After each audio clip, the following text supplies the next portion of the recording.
Hello，大家好。中年好聲音3自從呢個登峰之戰係完結咗之後呢，20強嘅選手從冠軍黃渤一直到去10幾名咁好多嘅參賽者呢都搞咗自己嘅一個粉絲見面會嘅，係咪一嚟呢就係擴大自己嘅知名度啦咁加強一下自己啲粉絲嘅一個基數啦，同埋又可以同其他同學仔一齊玩，一齊食下嘢，一齊開心下咁搞得呢啲 event 嘅咁大家都係俾下面去參加噶啦，係嘛？係你搞哎呀，我過去撐下場，唱首歌先咁或者去拍下掌搖下旗咁係咯，基本上大家都係得閒嘅都會俾下面嘅啦。咁但係呢，我綜合咗幾位朋友嘅一啲資訊因為佢哋都係好中意睇中年好聲音3嘅，有啲就參加咗1、2場嘅見面會，咁有啲咧就係專門去睇晒嘅YouTube 上面嗰啲片咁佢哋執都撈埋發現咗一樣嘢喎，發現咗一個盲點喎，就係有一位嘅參賽者係10強以內嘅一位嘅參賽者，佢係好似冇點參加過其他人嘅一個粉絲見面會喎。即係話佢從來都冇出現過喺其他人嘅粉絲見面會，邊度都唔去，淨係做自己嘢。呢位參賽者係邊個呢？咁我相信講到呢度大家都明噶啦稍為有留意嘅都應該知道噶啦，冇錯就係亞軍張雨晨。講到呢度呢，你一定以為啦話，哎呀你條友仔，你一定係又話佢中意玩孤獨啦，唔俾面啦咁樣啦，係咪？咁又唔係喎。因為通過現象睇本質呢，先係我想今日討論嘅話題。見到張雨晨參賽，直到而家攞咗亞軍，直到今日呢一刻，佢為自己嘅新歌準備拍 MV 去旅行團各種各樣做嘅嘢呢，我感覺到佢呢係一個非常之專注嘅人。佢已經立定咗決心我覺得從參加比賽開始已經係下定決心。要達到某一個目標，咁一路去全速前進嘅。你知啦，參加中年好聲音嘅朋友好多都係懷住唔同嘅目的噶嘛。有啲係純粹係想企喺 TVB 嘅台上面唱一首歌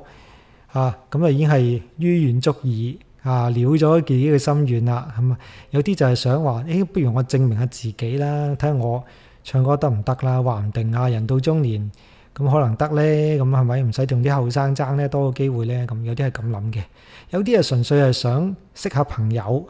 令到自己冇咁悶嘅。我覺得 Kenny 係一個咁樣嘅，即係中年好司機Kenny 哥，佢係一個咁樣嘅初衷最完完全全唔同嘅就係張雨晨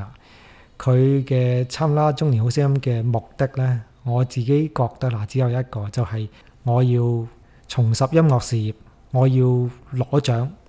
我要攞名次我要再翻去幕前，我唔再做幕後。呢個係我自己嘅解讀未必啱嘅，但係我感覺到張雨晨係非常之專注去做呢樣嘢。由佢從參加比賽到而家都係瞓身去做呢一件事。咁大家都知㗎啦，登峰之戰之後，雖然我哋都有好多啲好聲音演唱會咩咁呢啲當然係走唔甩噶啦你簽咗 TVB 一定要做噶啦。咁但係其他啲嘢呢，佢係撳低咗，佢唔做嘅。有啲好細嘅，我唔知算唔算計數即係郵輪嗰啲唔知算唔算啦。咁佢都係唔知冇份去定唔去啦其他人嘅粉絲見面會我都唔去，佢就專注做一樣嘢，就盡快同時間賽跑唔係與神同，係同時間賽跑。因為呢個攞咗名次之後呢，佢哋音樂事業重新拉翻上嚟。呢個窗口期，我哋好中意講窗口期，即係邊個 NBA 球隊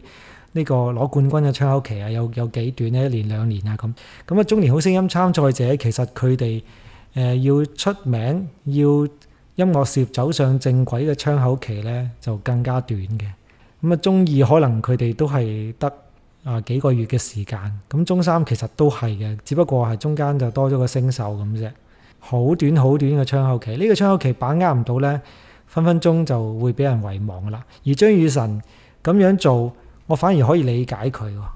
用佢僅有嘅時間，因為佢出道已經係10幾年係嘛？出道已經有10幾年啦，咁多年啦，佢要識嘅音樂人佢都識晒啦，佢要做撈嘅嗰啲都撈過啦。唯一可能令佢最遺憾嘅就未能喺幕前就發光發現，甚至佢10幾年前已經係做咗咁多次幕前啦，但係都未能夠好似有而家咁強嘅聲勢。難得而家有咁強嘅聲勢，就啲時間佢係點會浪費呢？聽講話之前6月28號啊，去中山嗰個旅行團好勁抽喎，好勁抽喎！我都係睇 Facebook 見到嘅咋，前日睇 Facebook 見到嘅就話佢延開200席喎。嗱，你計佢一圍坐10個人啦，都成2000人啊！話保守估計好黐線啊！人氣咧真係可見一斑啊，非常之厲害啦！咁既然有呢一個聲勢啊，如果換做我有呢個聲勢啊，我都全力去即係做一啲有選擇性地去做一啲嘢啦。所以我自己嘅睇法就係佢將有限嘅時間就全部擺喺一啲好趕時間嘅嘢上面，譬如話出新歌，同 fans 加強彼此之間嘅羈絆，去一啲會令自己嘅影響力擴大嘅 event， 咁先係佢首要最需要去做嘅嘢嚇。將嘢用喺刀刃上啊嘛嚇，咁合理分配嘛，呢個係完全可以理解嘅。即係你如果你代入到佢嘅自己一個處境咧，你為咗音樂呢一樣視為自己終身事業嘅嘢，奮鬥咗10幾年嚇，甚至又去呢邊又去嗰邊，最後尾定居香港嚇，難得有呢一個中年好聲音3嘅機會嚇，攞到3甲以內。仲突然間聚集咗咁多嘅 fans 呢啲機會絕無僅有嘅。我哋亦都見過曾經中1中2嘅前輩係有佢嘅粉絲基礎，但係就錯失咗良機嘅。我哋亦都見過，係邊個就唔具體講啦嚇，亦都錯失咗良機嘅。咁張雨晨算係人間清醒㗎啦，真係嘅。嗱，我幾條片我好都不停咁都講過話，呢個時間真係好短，窗口期我哋視作一個中年好聲音參賽者提升自己嘅窗口期，非常非常之短。而張雨晨正正就係1分1秒爭分奪秒咁做緊呢樣嘢。新歌要快啲出得慢啲咧，好容易就唔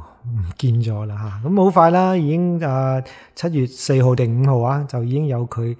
自己作曲作詞嘅新歌全新嘅粵語歌叫做《深海》，佢會同大家見面噶啦。咁娛樂新聞台其實都報道過啦，佢喺錄播嗰度拍啲 MV 嘅時候，嗰啲花絮我哋都見過，聽咗2句噶啦。咁具體要成首聽晒咧，先可以俾一啲評價啦，或者係感想啦嚇。所以我哋好期待啦期待7月4號係咪？嗱，同埋我唔知大家覺唔覺就係歷屆嘅亞軍咧，都有一個非常之唔錯嘅人氣喎，包括第一屆亞軍Ramon 啦，直到目前為止佢嘅人氣都算係冇乜點減少過啦嚇，仲係 keep 到。當然佢一直以嚟佢都做好多嘢去 keep 呢樣嘢嚇，好勤力。你唔好理其他啲咩場外嘅一啲八卦，唔好理，反正佢都係一路有 keep 住做一樣嘢嚇。咁佢個歌藝又 keep 到。咁第二個輝志就唔使講啦，輝志本身歌藝係好掂啦，而且佢有住各種各樣嘅一啲助力啦，咁令到佢而家真係叫做穩步上揚噶啦。咁張雨晨其實都係應該可以仿照一下佢呢2位嘅前輩雖然音樂路上咧，張雨晨應該先係算係前輩，但係咧參賽咧，咁嗰2位先係前輩，係真係可以仿效佢，而且佢可能做得更加極致你睇而家張雨晨做嘅嘢，每一分力都用喺刀刃上呢個係我今日想講嘅一個 topic。時間唔等人，既然我嚟參賽，我就係想要呢一樣嘢，咁我就全力將所有嘢都全力投入去做。係啦，我哋即管睇下，再過多半年啦，唔算多下，半年之後中4開始嘅時候，有邊幾位仲留低喺呢一個市場裏面啦。同埋都希望所有嘅中年好聲音參賽者得償所願啦。有啲係為咗繼續自己嘅音樂事業，有啲係為咗結識朋友擴大佢嘅社交圈子，咁有啲係為咗解寂寞，有啲就係要圓自己心願喺 TVB 上一上台咁。咁如果係我，其實我都好簡單，我都係